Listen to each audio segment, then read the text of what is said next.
Well, hey, y'all. This is Crazynursegranny here. We're crazy nose crazy.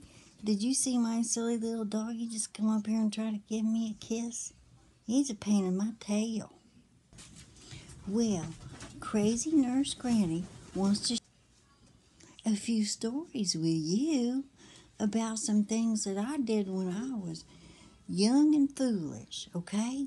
And then I'm going to make a point at the end of my story. All right, now.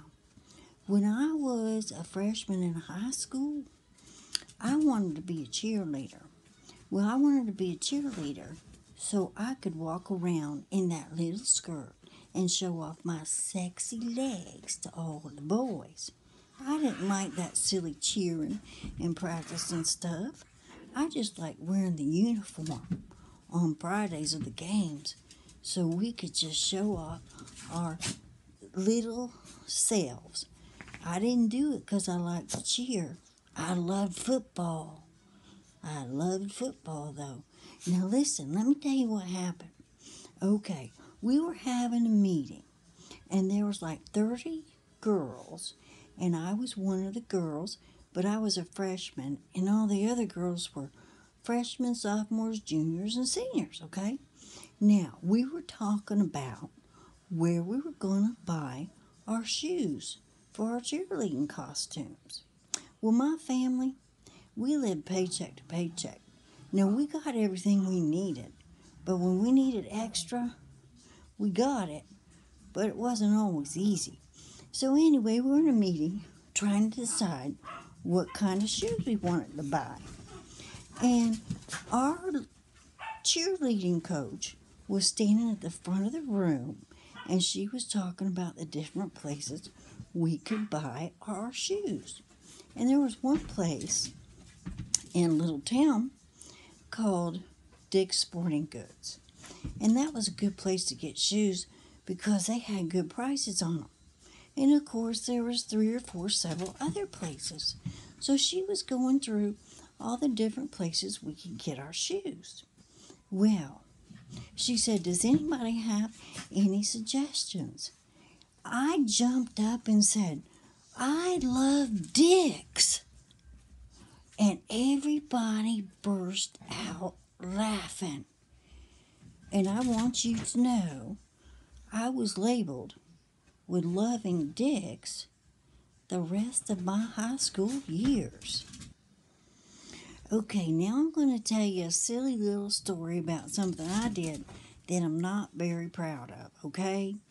Now, if you watch one of my other little videos, I was talking about how I was a cool kid in school, and I was.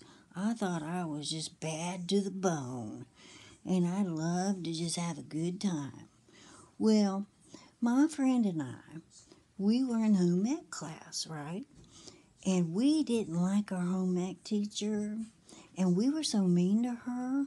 She was actually scared of us, and her name was Mrs. Jones. Now, we were going to have a party in our home ec class, and everybody was supposed to bake something special to bring for everybody to share.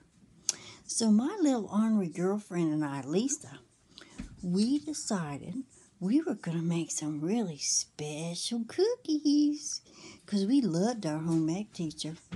So we got the stuff to make some chocolate chip cookies. And we decided we were going to add some special ingredients. So we made a batch of regular cookies. Then we made some with special ingredients. And you know what we did to those cookies? We spit in them. And we actually peed in a cup and put pee in them.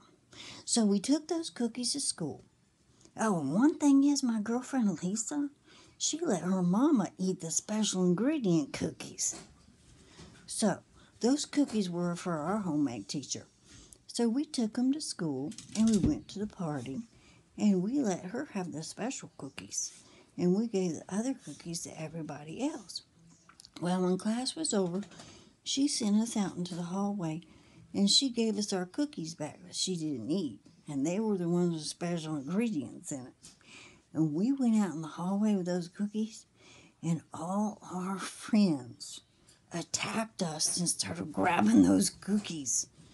So me and my best friend Lisa, we fed cookies with special ingredients to all our friends. Okay, the point of that story is, now, I told you I did something very naughty, right? And I told you I did it, okay? So, if I had told you that it was all my girlfriend's idea, and my girlfriend put the special ingredients in the cookies, and my girlfriend fed them to the teacher, I wouldn't be taking responsibility and accountability for my actions, would I? That means that I would be making someone else responsible for the mistakes that I made. Well, honey child, I made a lot bigger mistakes than that, and I'll probably tell you about those one day. But my point is that the way we learn and grow in life is from learning from our mistakes, understanding why we make them, and moving forward, and taking accountability for what we did. And if we don't take accountability for what we do, our behavior's not going to change, okay? So, there's nothing wrong with making mistakes. And don't let anybody beat you up for making mistakes. But if you make a mistake, own it, learn from it, grow from it, accept responsibility for it, and understand why you made that mistake, and don't do it again. But don't make excuses. Don't blame others, and don't point the finger at everybody else. When you've done something you need to take responsibility for. And if you're going to try to help people out there in the world, you got to take responsibility for your own stuff first. And that's very important. Don't y'all think so? And don't forget, Crazy Nurse Granny, I love dicks. Y'all have a good day. This is Crazy Nurse Granny here, signing off. Love y'all.